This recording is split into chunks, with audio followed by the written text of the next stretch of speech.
Welcome to bird media. నేను మీ RK. నేడు సాధారణ మధ్యతరగతి ప్రజల అవసరాలకు అరువు అనేది ఆధారంగా మారుతుందా అంటే ఎస్, ఆధారంగానే మారుతుంది. ప్రజల యొక్క అవసరాలకు అరువు అనేది ఖచ్చితంగా అవసరమే. ముఖ్యంగా మధ్యతరగతి ప్రజలు ఈ అరువుపై సాధారణంగా ఆధారపడుతూనే ఉంటారు. రుణంపై ఖరీదైన కొనుగోళ్లకు సైతం వెనకాడరు. ఎందుకంటే ఈఎంఐ ఆప్షన్ ఉందిగా. ఈ మధ్యకాలంలో చూస్తే మనకి బ్యాంకులు క్రెడిట్ కార్డు రూపంలో మనకి ఈ కార్డులను అందజేస్తున్నారు. వీటితో పాటు ఫైనాన్స్ కంపెనీలు కూడా ఈఎంఐల రూపంలో ముందుకు వస్తున్నాయి. ఈఎంఐలు కదా చిన్నగా తీర్చుకోవచ్చు అనే ధీమాతో ఇప్పుడు ప్రజలు అనేది ఈఎంఐల వైపు కానీ అలాగే క్రెడిట్ కార్డు వైపు కానీ చూస్తున్నారు. మరి ఇది ఎంతవరకు కరెక్టు? ఈఎంఐలు కానీ క్రెడిట్ కార్డులు కానీ మన ఆదాయానికి అవసరానికి తగ్గట్టు వాడుకుంటే ఎటువంటి ప్రమాదం ఉండదు, ఎటువంటి ఇబ్బంది కలగదు. కానీ ఎప్పుడైతే మన ఆదాయానికి మించి ఖర్చు చేస్తుంటామో, ఎప్పుడైతే మనం కట్టమో, అంటే కరెక్ట్ టయానికి కట్టుకోగలిగితే క్రెడిట్ కార్డ్ బిల్స్ కానీ ఈఎంఐలు కానీ కరెక్ట్గా కట్టుకున్నంతకాలం ఎటువంటి ఇబ్బంది ఉండదు. కానీ ఒక్కసారిగా మనం అవి కానీ బౌన్స్ అయ్యాయంటే వాళ్ళు వేసేటటువంటి వడ్డీలు అయితే చాలా దారుణంగా ఉంటున్నాయి. ఇటువంటి పరిస్థితులు ఎప్పుడు వస్తాయి? ఎప్పుడూ ఉన్నట్టు ఉండవు కదా. మనకు సంబంధించినటువంటి ఉద్యోగాలు కానీ ఎప్పుడూ ఉన్నట్టు ఉండవు. ఒక ప్రమాదం కానీ ఏదన్నా జరిగితే అత్యవసర పరిస్థితుల కారణంగా ఆర్థిక పరిస్థితులు కానీ తలకిందులైతే రుణం తీరడం చాలా కష్టంగా మారుతుంది. తీర్చడం రిస్క్ను రుణం తీసుకునే ముందు ఈ రిస్క్ని ఎవరూ ఆలోచించట్లేదు. అంటే ఎప్పుడూలాగా ఉండదు కదా. ఉద్యోగం శాశ్వతం కాదు, అలాగే మనం ఆరోగ్యం అనేది ఎప్పుడూ ఒకలాగా ఉండదు. ఇటువంటివి ఏమన్నా కానీ వచ్చినప్పుడు, ఒడిదుడుకులు వచ్చినప్పుడు ఈ రుణం అనేది చాలా క్లిష్టంగా మారుతుంది. మరి అటువంటి టైంలో కొన్నిసార్లు మనం తీర్చలేనంత చేసేస్తుంటాం. అప్పులు తీసుకొని ఉంటాం, లేదా ఈఎంఐల ప్రకారంగా ఏదైనా వస్తువులు కొనేస్తుంటాం, లేదా విలాసాలకు ఖర్చు పెట్టుకుంటాం. ఎటువంటి టైంలో మొత్తం వెనక్కి తిరిగి చూసుకుంటే పరిస్థితి తలకిందులైనప్పుడు కట్టలేనంతగా మన రుణం పేరుకుపోయిన టైంలో ఏం చేయగలం? దానికి ఒక మార్గం ఉందంటున్నారు. అది రాజీ చేసుకోవడం.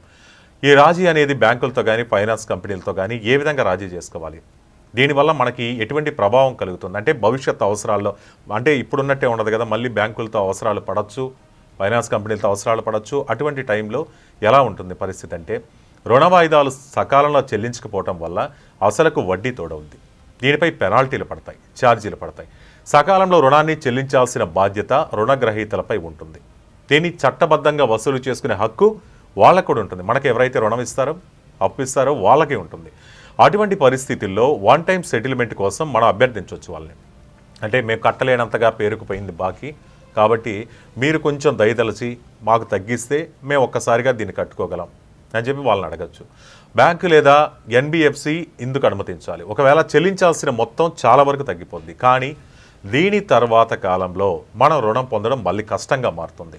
ఎందుకంటే మనం ఇంతకుముందు మన ట్రాన్సాక్షన్స్ కానీ, మనం ఎంత రుణం తీసుకున్నా, సకాలంలో కట్టామా, ఇవన్నీ కూడా ఏ రుణానికి వెళ్ళినా కానీ, అది వ్యక్తిగత రుణం కావచ్చు, వాహన రుణం కావచ్చు, గృహ రుణం, విద్యా రుణం, వ్యాపార రుణం, క్రెడిట్ కార్డు రుణం, వీటన్నిటిలో కూడా చూస్తారు. ఆ తర్వాత ఆ సెటిల్మెంట్లు ఏ విధంగా చేశారు వీళ్ళు అనేది కూడా చూస్తారు. అలాగే రుణాన్ని పరిష్కరించుకునే ముందు కొన్ని ముఖ్యమైన విషయాలు తెలుసుకోవాల్సినవి కొన్ని ఉంటాయి. క్రెడిట్ స్కోర్పై, ఆర్థిక భవిష్యత్తుపై గణనీయ ప్రభావం ఇవి చూపిస్తుంది. దీన్ని బట్టి రుణ పరిష్కారం అన్నది అంతిమ ఆప్షన్గానే ఉండాలి. అంతేగాని మనం తీసుకునేటప్పుడే దీన్ని తీసుకొని బాగా వాడేసి మనం చెల్లించకుండా వెళ్ళిపోదాం అనే ఆలోచన ఉండకూడదు. అది మన అంతిమ ఆప్షన్. అంటే ఇంకా మన వల్ల కాదు, ఆ టైంలో మాత్రమే ఈ సెటిల్మెంట్కి వెళ్ళాలి. అదే నిపుణులు కూడా చెప్తుంది. ఒకవేళ నెలవారీ చెల్లింపులు చేయలేక రుణ ఎగవేత ఒకటే మార్గం అనేటటువంటి పరిస్థితుల్లోనే లోన్ సెటిల్మెంట్ తీసుకోవాలి అని కొందరు చెప్తున్నారు. మరి భారం ఎంత తగ్గుతుంది అంటే, సెటిల్మెంట్తో తగ్గే భారం ఎంత అనేది కూడా మనకి డౌట్ వస్తుంది. దీనికి రుణం ఇచ్చిన సంస్థతో బేరసారాలు, అలాగే నియమ నిబంధనలు, ఆర్థిక ఇబ్బందులు ఉన్న రుణగ్రహీత చెల్లింపుల సామర్థ్యాలపై ఉంటుంది. ఒకవేళ ఇతను నిజంగానే చెల్లించలేకపోతున్నాడా, ఇతని ఆదాయం పడిపోయిందా, ఇతను కట్టే మార్గం లేదా అనేటటువంటిది ఎవరైతే మనకి రుణం ఇచ్చుంటారో వాళ్ళు చూసి ఆ తర్వాత వాళ్ళు ఎంత తగ్గించాలనేది నిర్ణయం తీసుకుంటారట. మరి రుణగ్రహీత తన ఇబ్బందికర పరిస్థితుల గురించి అతనికి సమర్థవంతంగా, అంటే అతను నమ్మే విధంగా మనం ఎక్స్ప్లెయిన్ చేయగలగాలి. పాక్షిక చెల్లింపులకు కానీ బ్యాంకు లేదా ఎన్బిఎఫ్సి అంగీకరించవచ్చు. ఒకవేళ అవకాశం ఉంటే పూర్తి మొత్తంలో పరిష్కరించుకోవడమే మంచి ఆప్షన్. అంటే ఇప్పుడు కొంత కడతాం, 3 నెలల తర్వాత అనేకంటే కూడా మొత్తం ఒకసారి కడితేనే దానిపై వడ్డీ భారం కూడా చాలా వరకు తగ్గుతుంది. ఇది మనం తెలుసుకోవాలి. అలాగే దీనికి సంబంధించి బకాయిలో 10 నుంచి 50% మధ్య చెల్లింపులు చేసేందుకు కూడా మనం సిద్ధం అవ్వాలి. సాధారణంగా రుణదాతలు బకాయిల 50% పైగా చెల్లిస్తేనే మేము ఒప్పుకుంటామంటారు. అయినప్పటికీ సాధ్యమైనంత తక్కువకు పరిష్కారం చేసుకునేటటువంటి ప్రయత్నం కూడా మనం చెయ్యొచ్చు అనేటటువంటిది చెప్తారు. ఇక దీనికి ఒక మధ్యవర్తుల సాయం కూడా పొందవచ్చట. అంటే మనం సరిగా ఎక్స్ప్లెయిన్ చేయలేం, మనం వాళ్ళకి చెప్పలేం, అంటే ఎలా తగ్గించాలి ఏంటి అనేది మనం చెప్పలేం. అలాంటప్పుడు దీనికి కొంతమంది మధ్యవర్తులు కూడా ఉంటారట. రుణగ్రహీతల తరపున కానీ రుణ పరిష్కారం కోసం బ్యాంకులు ఎన్బిఎఫ్సిలతో చర్చలు నిర్వహించేందుకు డెట్ కౌన్సిలర్ లేదా డెట్ సెటిల్మెంట్ ఏజెన్సీలు అనేవి కొన్ని ఉన్నాయి. దాని ద్వారా రుణ పరిష్కారం గురించి ఎటువంటి అవగాహన లేనివారు, అంటే దీన్ని ఎలా మేము సెటిల్మెంట్ చేసుకోవాలనేది కొంతమందికి అవగాహన ఉండదు. ఒకవేళ మనకు ఎవరైతే అప్పించిన బ్యాంకులు కానీ ఫైనాన్స్ కంపెనీలతో కానీ ఎలా డీల్ చేసుకోవాలో తెలియదు. అలాంటప్పుడు వీళ్ళ సేవలు పొందొచ్చు. నిపుణుల సాయం తీసుకోవడం వల్ల కొన్ని స్పష్టమైన ప్రయోజనాలు కూడా లభిస్తాయి. సంప్రదింపులో కూడా డెట్ సెటిల్మెంట్లు కంపెనీలో ఎంతో అనుభవం కలిగి ఉంటాయి. క్రెడిట్ స్కోర్పై ప్రభావం ఈ రుణాన్ని సెటిల్ చేసుకున్న తర్వాత ఆ సమాచారాన్ని మన బ్యాంకు లేదా క్రెడిట్ బ్యూరోలకు అందిస్తాయి. అంటే అసలు కంటే తక్కువ మొత్తంతో పరిష్కారం చూపే విధంగా బ్యాంకులకి వీళ్ళు తెలియజేస్తారు. దీని తర్వాత రుణగ్రహీత క్రెడిట్ రిపోర్ట్లోకి ఇది వెళ్తుంది. అంటే మన క్రెడిట్ రిపోర్ట్ సివిల్ స్కోర్లు ఇవన్నీ ఉంటాయి కదా, దీని మీద అవి ప్రభావం చూపిస్తుంది కాబట్టి మన రిపోర్ట్లోకి వెళ్తుంది.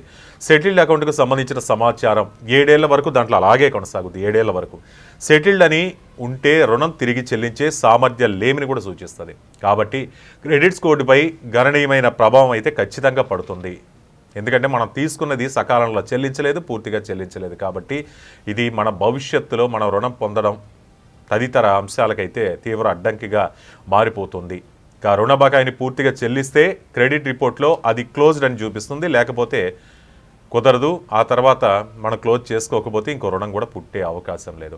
కాబట్టి మొత్తంగా చూసుకున్నట్లయితే ఎవరైనా కానీ తమ ఆదాయానికి తగ్గట్టుగా తమ చెల్లించగలమా అనేది మన స్థాయిని బట్టి క్రెడిట్ కార్డులు అయినా కానీ అలాగే ఫైనాన్స్ కంపెనీల దగ్గర అయినా కానీ రుణం తీసుకోవాలనుకున్నా కానీ వీటన్నిటి మనం క్యాల్కులేట్ చేసుకొని మాత్రమే అప్పు చేయాలి. అంతేగాని విలాసాలకి లేకపోతే ఆడంబరాలకి పోయి విచ్చలవిడిగా మనం ఆన్లైన్లో షాపింగ్లు చేసేసి ఆ తర్వాత కట్టలేక ఇబ్బందులు పడే కంటే మొత్తం వీటన్నిటిని పరిగణలోకి తీసుకున్న తర్వాత మాత్రమే ఈ స్టెప్ వేయాల్సి ఉంటుంది.